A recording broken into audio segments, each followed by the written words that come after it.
تقریر تو میں لکھ کے ہی لایا تھا جیسا کہ ڈاکٹر صاحب نے فرمایا تھا، اور ذہن میں بھی تھا کہ 40-50 منٹ جو ہیں وہ میں نے کور اپ کرنے ہیں، لیکن آنریبل ڈین اور پھر میرے برادر اعجاز نے جو گفتگو کی ہے اس کے بعد میں نے اپنا مائنڈ بالکل چینج کر لیا ہے، اور میں بالکل شارٹس ہی آپ کے سامنے چند معروضات رکھ کے کوشش کروں گا کہ جو میسیج ہے وہ آپ تک پہنچایا جا سکے۔ میں کوئی تاریخ کے اوراق کی بہت زیادہ کوئی ورگردانی نہیں کروں گا، کچھ اور چیزوں پہ جن پہ بات ہو چکی ہے وہ نہیں کروں گا، صرف ذرا کانٹیکسٹ کو سمجھنے کے لیے چند چیزیں آپ کے سامنے رکھ کے then I will convey a message for food for thought کہ ہم کس جگہ پہ ہیں اور کیسا کر سکیں۔ بٹ جس ڈسکورس پہ آج ہم بات کر رہے ہیں اور اس کا اگر کرکس نکالیں تو اس کو کسے فکس کیا جا سکتا ہے، تو آنسر صرف ایک جملے میں ہے جس کا اشارہ آنریبل ڈین نے کیا کہ ہمیں اکنامکلی بہت ہی ساؤنڈ ہونا پڑے گا، تب جا کے ہماری یہ مزریز جو ہیں وہ کم ہو سکیں گی، ورنہ جو کہتے ہیں کہ جو ضعیف ہے اس کے لیے پھر جرم ضعیفی جو ہے وہی اس کے مرکے مفاجات ہے۔ تو پہلے آپ سب کا بہت شکریہ سر، آپ کا، میڈم آپ کا، آنریبل رجسٹرار ڈاکٹر صاحب کا، ڈاکٹر غلام علی صاحب وہ میرے بڑے اچھے دوستوں میں سے ہیں، اگر وہ مجھے پچھلا ہفتہ سارا اگر مجھے وہ پرسو نہ کر رہے ہوتے تو شاید میں آج نہ آ سکتا۔ میرا ان صاحب کا سب کا شکریہ۔ یہ قضیہ جو ہے کشمیر کا، میں آپ سے مختصراً، یہ سٹارٹ ایسے ہوتا ہے کہ 1935 کا جو انڈیپینڈنس ایکٹ آتا ہے اس میں جتنی ریاستیں ہندوستان کی تھیں ان کو یہ آزادی تھی کہ وہ انڈیا کے ساتھ شامل ہو جائیں، پاکستان کے ساتھ ہو جائیں۔ 3 ریاستوں کا ایشو تھا، 2 پہ بعد میں انڈیا نے قبضہ کر لیا اور کشمیر بچ گیا۔ کشمیر کی آبادی جو تھی وہ 80% مسلمان تھے، 20% غیر مسلم تھے، حکمران جو تھا وہ ہندو تھا۔ لوگوں نے یہ دیکھا کہ یہ انڈیا کے ساتھ شامل ہونا ہے تو انہوں نے they started their own struggle for freedom, جس کو سپورٹ کیا ہمارے کے پی کے غیور آئی مسٹ سے قبائل نے، اور ہم ایک خطہ آزاد کرانے میں کامیاب ہو گئے، جس کو ہم نے 24 اکتوبر 1947 کو اس کا آزادی کا اعلان کیا۔ لاہور کا جو گزٹ ایک جاری ہوتا تھا اس زمانے میں، اس کی باقاعدہ پبلیکیشن ہوئی۔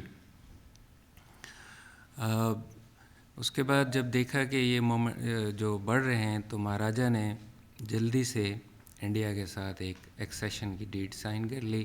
وچ از ویری کنٹروورشل، اور اکارڈنگ ٹو ویانا کنونشن اس کی کوئی اتھینٹسٹی نہیں ہے، لیکن انفارچونیٹلی ہم اپنا کوئی کیس لیگلی اس لیول کا بلٹ اپ نہیں کر سکے جس پہ ہم اس کو اس چیز کو ہم ریووک کرا سکتے۔ انڈین فوجیں آ گئیں، جب لڑائی زیادہ چلی اور حالات قابو سے باہر گئے تو انڈیا اس کو سلامتی کونسل میں لے گیا، اور وہاں پہ نہرو اور ان سب نے کمٹمنٹ دیں ٹائمز اینڈ اگین کہ ہم ان لوگوں کو رائٹ آف ووٹ جو ہے وہ دلوائیں گے۔ اس پہ یو این کا کمیشن قائم ہوا، نیگوسیشن ہوئیں، اور 70s تک بڑی روبسٹ قسم کی ہماری طرف سے ایفرٹس ہوئیں۔ پاکستان نے ساری چیزوں کو تسلیم کیا، لیکن انڈیا کسی نہ کسی ایکسکیوز پہ جو ہے وہ اپنے آپ کو نکالتا رہا۔ سیکنڈلی اس نے بڑے شارپلی جو ہے وہ اپنے جو لیگل انسٹرومنٹ تھے اس کو بڑا ٹھیک کر لیا۔ جب انڈیا کا کانسٹیٹیوشن بننے لگا تو جو 26/11 آئی تھنک 1949 کی ڈیٹ ہے جب ان کا کانسٹیٹیوشن آیا، تو اس کے اندر انہوں نے کشمیر کو ایک اسپیشل اسٹیٹس دیا آرٹیکل 370 کے تحت۔ تو ایک ان کو جھانسا دیا کہ نہیں آپ تو ہم نے آپ کو اسٹیٹس دیا ہوا، آپ یو این جب فیصلہ کرے گی، لیکن اس کے ایک لانگ ٹرم جو ہے اس کے ڈیزائنز تھے جس کو شاید ہم بانپ نہیں سکے۔ اب وہ 70 تک جب پڑتا ہے، سکوت ڈھاکہ ہو گیا، اس کے بعد جب شملہ ایگریمنٹ ہوا تو اس قضیے کی جو بین الاقوامی حیثیت تھی وہ ایک علاقائی تنازع میں جو ہے نا کنورٹ ہو گئی۔ یہ ایک انٹرنیشنل ڈسپیوٹ سے ہٹ کے ایک بائی لیٹرل ڈسپیوٹ ہو گیا، تو لہٰذا پھر ہم جو یو این کے لیول پہ ایفرٹس کر سکتے تھے وہ ہماری کمزور پڑ گئی۔ انڈیا کے ساتھ جب بھی بات ہو وہ کہ جی آئیں بیٹھتے ہیں ہم آپ کے ساتھ، اور بیٹھنے کا پھر وہی آمدن نشستم اور برخاستم پہ بات ختم ہوئی۔ کارگل وار سے پھر ایک دفعہ یہ اٹھا،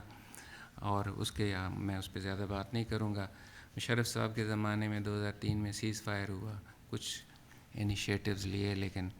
اور قصوری صاحب کی جو بک ہے وہ کہتے ہیں we are near to a peaceful solution اور ایٹ لیسٹ کوئی انٹرم سلوشن, لیکن وہ بھی چیزیں آگے نہیں چل سکی. اب یہ قضیہ بڑھتے بڑھتے جب یہ 5 اگست 2019 کا جو واقعہ آیا تو اس کے بعد اس کی ٹوٹل جو ہے وہ حیثیت بدل گئی ہے. جو اسپیشل سٹیٹس تھا وہ کشمیر کا وہ ختم کر دیا, یونین ٹیریٹری ڈکلیئر کر دی انہوں نے. اور اس کے بعد آپ سب کے علم میں ہے, میڈیا میں بے تحاشا آیا کہ کس طرح کی مزریز ہیں اور جو ہیومن رائٹس وائلیشن ہے ان سب کا ذکر جو ہے اعجاز صاحب نے بھی کیا. لیکن اس کے بعد جو وہاں کے جو حالات ہیں وہ بہت ہی ایک تو اس کا انسانی پہلو ہے, لیکن اس کی اور بہت ساری ڈائنامکس ہیں جن پہ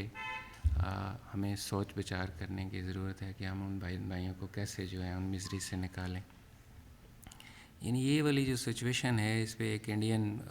جو جرنلسٹ ہے برکھا دیت, اس نے اپنی کتاب ابھی ایک آئی ہے اس کی market, the unquiet land stories from India's fault lines. اس میں وہ لکھتی ہے دی scars of Jammu and Kashmir insurgency have often been mired by body bags and coffins and by statistics and sorrows. What is together to understood and easier to forget is the impact of this continuous unabated violence on the deepest recesses of minds. اب یہ والی جو situation چلتی ہے تو اس سے آگے جو اس کے آگے جو امپیکٹ آیا ہے اس وقت جموں کشمیر میں وہ یہ ہے کہ جو کشمیر کے جو قوانین تھے ان میں سے 334 میں سے 164 کو انہوں نے رپیل کر دیا اور بقیہ کو انہوں نے اکارڈنگلی امینڈ کر لیا کہ سو دیٹ جو سینٹرل گورنمنٹ کا یا انڈین گورنمنٹ کا جو ہے وہ اثر رسوخ ہو. اور اس پہ بھی جو بڑی ظلم ہوا وہ یہ ہوا کہ انہوں نے ابھی ایک ڈی لمیٹیشن کا لاء چینج کر کے اب ان کی جو کانسٹیٹوئنسیز جو ہیں ان کی حد بندی ایسے کی ہے کہ فیوچر کا جو چیف منسٹر بنے جموں کشمیر سے most probably he would be a Hindu. اور جو کشمیری جو لوکل ریزیڈنٹ ہیں ان کے لیے وہ جو آسائشیں تھیں زمین کے حوالے سے, ایجوکیشن کے حوالے سے, کاروبار کے اثر بہت محدود ہو گئے. اور اس وقت 4.2 ملین کے قریب جو ہیں وہ انڈین لوگ وہ پرماننٹ ریزیڈنٹ ڈکلیئر ہو چکے ہیں. اور یہ اس لیے انڈیا نے یہ موو بڑی سمارٹلی کی ہے کہ اگر کب کسی وقت بھی پلیبسائڈ ہوتا ہے تو وہ لوگ جو ہیں پھر ان کو بھی رائٹ آف ووٹ جو ہے وہ ملے گا, تو ظاہر ہے پھر ڈیموگرافک آپ کی جو کمپوزیشن ہے وہ چینج ہوئے گی. یہ ایک بہت بڑا ایک تھریٹ ہے اور جس کو ہمیں بہت سیریسلی سوچنے کی جو ہے وہ ہمیں تدبیر کرنے کی ضرورت ہے. ہمارے ہاں ملک عزیز پاکستان نے کشمیریوں کی بڑی بھرپور جس حد تک ممکن ہو سکتا تھا جنگیں بھی لڑیں کشمیری عوام کے پاکستانی عوام کے. میں بطور کشمیری ہم اتنے شکر گزار ہیں کہ ہمارے پاس الفاظ نہیں ہیں, چونکہ میں نے خود 5 اگست کا زلزلہ دیکھا ہے کہ جس طرح ہمیں پاکستانی بہن بھائیوں نے آ کے ہمیں ریسکیو کیا ہے. تو لیکن 2019 کے حوالے سے جو ہماری اسٹریٹجی رہی اس میں شروع میں تو کچھ ہم دیکھتے ہیں کہ فورن لیول پہ ہم نے کچھ انٹرونشنز کی, چائنا نے, ترکی نے, ملائیشیا نے ہماری سپورٹ کی. اب مسئلہ یہ ہے کہ آپ ہر کام میں آپ چائنا کو استعمال بھی نہیں کر سکتے, آپ کے پاس بہت لمیٹڈ آپشنز ہیں, ان کو کہاں کہاں آپ یوز کریں گے. لیکن پھر آ کے بات ختم ہو گئی آدھا گھنٹہ پہ جمعے والے روز, اور وہ بھی پھر آہستہ آہستہ ختم ہو گئی. میں کسی کو مورد الزام نہیں ٹھہراتا, لیکن یہ آپ چونکہ ینگ جنریشن بیٹھی ہوئی ہے تو ہمیں ان چیزوں کا احساس کرنا چاہیے, ان کو انالائز کرنا چاہیے, اور ہمیں اپنی پالیسیز جو ہیں اس کو دوبارہ دیکھنے کی ضرورت ہے کہ کہاں ہماری جو ہے وہ بہتری لائی جا سکتی ہے. تو میری دانست میں اس وقت کی جو اب صورتحال ہے اس کو اوور کم کرنے کے لیے کیا وے فارورڈ ہو سکتا ہے, وہ یہ ہے کہ میری دانست میں as a student of law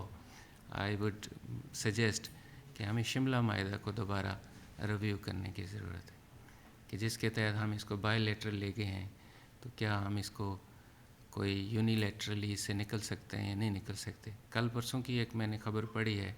کہ انڈیا نے انڈس واٹر ٹریٹی پہ یونیلیٹرلی کچھ پرووینس کو امینڈ کرنے کے لیے پاکستان کو نوٹس دیا ہے. تو ہمیں بھی کوئی اس پہ سوچ بچار کرنا چاہیے.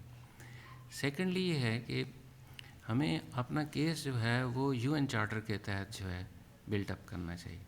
اور اس کے لیے ضروری ہے کہ ہمارے پاس اچھے انٹرنیشنل لا فارمز ہوں, جورسٹ ہوں, اور وہ ان کا کوئی ایک تھنک ٹینک ہو جو کشمیری جو جینون لیڈرشپ ہے ان کے ساتھ بیٹھے, اور پھر وہ کوئی اسٹریٹجی بنائیں اور اس کو جو ہے پھر ڈپلومیٹک لیول پہ ایک ایسا بیانیہ بنایا جائے کہ جس کو پھر پوری دنیا کے سامنے اس کو کوئی زمینی تنازع کے اعتبار سے نہ دیکھا جائے, بلکہ اس کو پیورلی جو ہیومن رائٹس کے جو لینز ہیں اس کے اندر سے اس کو گزارا جائے. تو سو دیٹ چونکہ جو ہماری ویسٹرن سوسائٹی ہے اس کے اندر ان چیزوں کو بہت زیادہ اپریشیٹ کرتا ہے. میں خود 2019 میں EU میں گیا تھا پرائم منسٹر AJK کے ساتھ, اور EU میں بھی جو ہیومن رائٹس کی 2 رپورٹس آئی ہیں یہ بھی آپ کے ساتھ شیئر کرتا ہوں کہ اس عرصے میں ایک بڑا اچھا پہلو یہ ہوا کہ ہیومن رائٹ کونسل نے 2 رپورٹس جموں کشمیر پہ 2018-19 میں پبلش کی, اور اس میں انہوں نے بڑا کیٹیگریکلی انڈین ایٹراسٹیز جو ہیں ہیومن رائٹس وائلیشن ان کو انہوں نے اس میں ظاہر کیا, لیکن ہم ان کو کوئی زیادہ سیل آؤٹ نہیں کر سکے. EU میں ہمارے کشمیر سے کوئی ممبران تھے, اور جو EU میں جو ہیومن رائٹس کا جو چیئرمین تھا اس کو ہمارے ایک راجہ افضل خان ہے انہوں نے ووٹ دیا تھا,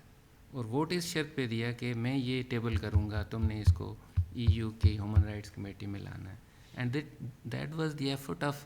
just a son of soil, اور اس پہ پھر وہ ڈبیٹ ہوئی اور اس پہ انہوں نے کنسرنز آئے. وہ 2 ڈاکومنٹس تھیں جن کو ہمیں لے کے آگے جانے کی ضرورت ہے, اور اس کو پیورلی ایک ہیومن رائٹ کانٹیکسٹ میں اور پرسپیکٹو میں چونکہ لوگوں کے جو بیسکس رائٹس ہیں ان کی بحالی کا ہمیں ذکر کر کے اس کو ہم آگے لے کے جا سکتے ہیں. اور پھر میں اس کو اس لیے بھی یہ کہتا ہوں کہ کچھ عرصہ پہلے میری رحمان ملک صاحب سے یہاں پہ سینٹ میں ملاقات ہوئی. اب اس وقت آپ کے پاس جو انٹرنیشنل آرگنائزیشنز ہیں انفارچونیٹلی ان میں آپ کیس نہیں لے جا سکتے. مثال کے طور پہ آپ کے انٹرنیشنل کورٹ آف جسٹس ہے, اس میں آپ لے جانے کے لیے ضروری ہے کہ 2 ریاستیں جب آپس میں متفق ہوں تو تبھی کوئی ڈسپیوٹ وہاں پہ لے کے جا سکتے ہیں. اب اس پہ پاکستان اور انڈیا کے درمیان کوئی ایگریمنٹ نہیں ہے, لہٰذا یہ ایشو نہیں جا سکتا. But Rehman Malik was of the view کہ میرے پاس اگر کوئی جینون کشمیری افیکٹی آ جائے اور مجھے گورنمنٹ پاکستان کو سپورٹ دے تو میں اپنا ایک انٹرنیشنل لاء کا کوئی ایکسپرٹ لائر ہائر کر کے میں مودی کو انٹرنیشنل فورم میں گھسیٹوں گا. These were his words. تو میں یہ نہیں کہتا کہ وہ شاید ایبسلیوٹلی رائٹ کہہ رہے ہوں گے, لیکن یہ ایک بات ہو سکتی ہے, اس سے چیزوں کو آگے چلایا جا سکتا ہے. تو اس ساری گفتگو میں جو آج کا پیغام میں بھی لے کے جا رہا ہوں اور آپ بھی لے کے جائیں, اس کے بعد اگر آپ کا کوئی سوال ہوا تو میں اس کو کوشش کروں گا. اور اعجاز صاحب وہ جو ڈین صاحب نے فرمایا ہے کہ ہم نے اس ملک کو اکنامکلی اتنا ساؤنڈ بنانا ہے, اتنا پاورفل بنانا ہے کہ تاکہ پھر دنیا ہماری بات سنے. جب آپ اکنامکلی جو کمزور ہوتے ہیں تو پھر دنیا آپ کی بات نہیں سنتی. تو آپ سب کا بہت بہت شکریہ. آئی ایم سوری اگر کوئی میں ادھر ادھر کی بات کر گیا تھا. میں نے اپنی تحریری اسپیچ جو ہے وہ بند کر دی, حالانکہ مجھے تھوڑا سا یورپ کا ایکسپیرینس ہے, وہاں پہ نپی تولی بات کرتی ہے, لیکن میرے نزدیک یہ ہے کہ دل کی بات آپ زبان نہیں کر سکتے ہیں. تو تھینک یو ویری مچ.